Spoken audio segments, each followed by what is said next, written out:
Mr. Chairman, 2 questions lang sa trains. Yung Mindanao Railway, but because I'm reminded because Senator Lapid is here, naglagay din ba tayo ng pondo sa Clark Subic? Because ang sinabi ng DOTR, hinalo pa nila yung Clark Subic train sa Central Luzon papuntang Southern Luzon. Kung hihintayin mo pa yon, tatagal pa ng husto. But in those 2 instances, they agreed that if we put a little bit of money, they can start the program, especially sa Mindanao Railway, because kompleto na yon. Nagka-problema lang sa funding with the Chinese concessional loans. No?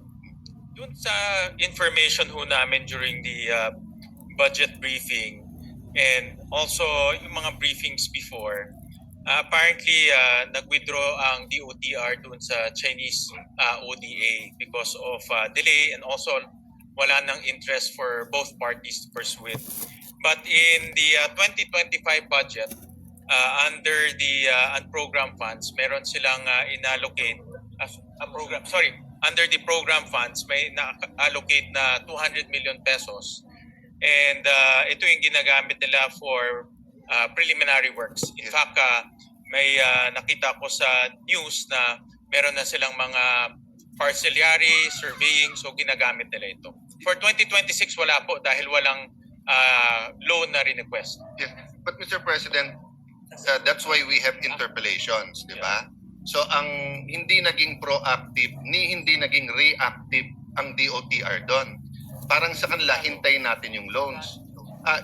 Ballpark lang, magkano ang total cost ng subway sa Metro Manila? Okay.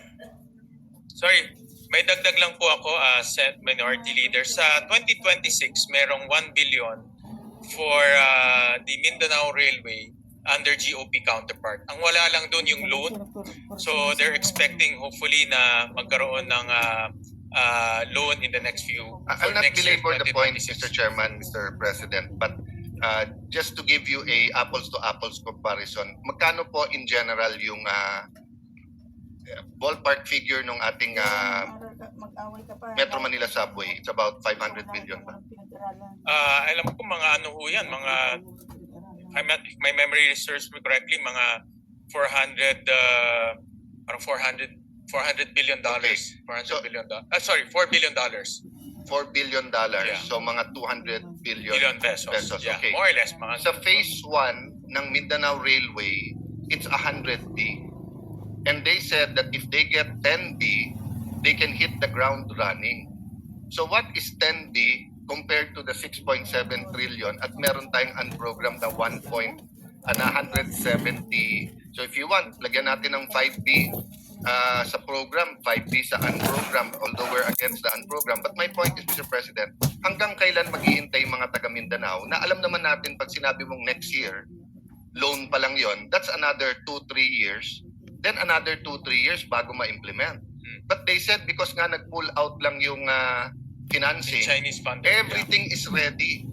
And even if they get funding from whether the Japanese or the Koreans, the Australians, wherever, no? May 25% counterpart pa rin naman, which is 25 billion.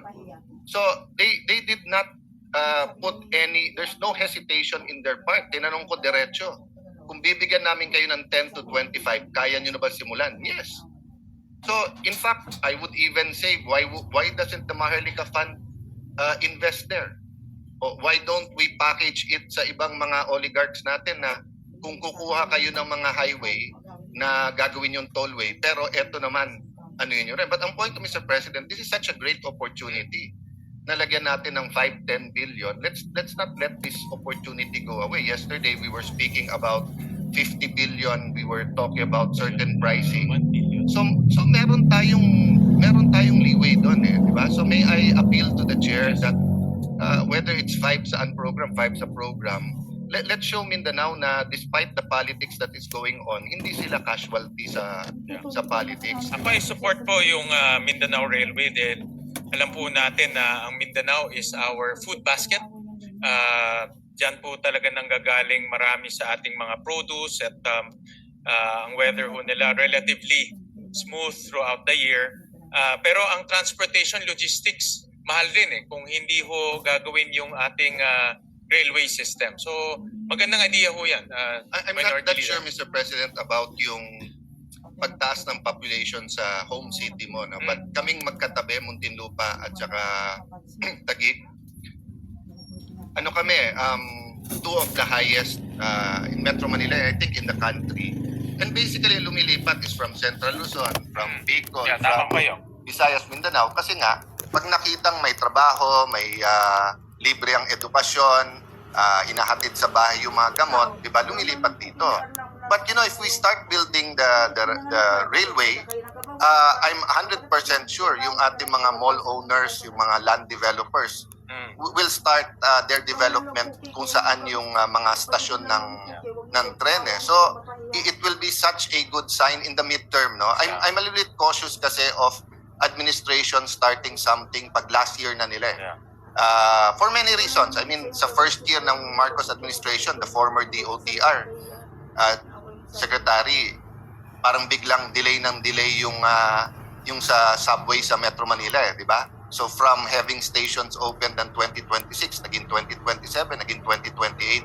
Pag hindi mo administrasyon ang ginawa, ang daling ituro dun sa past, no? So if they actually started in 2026, imagine you have the whole 2026, the whole 2027.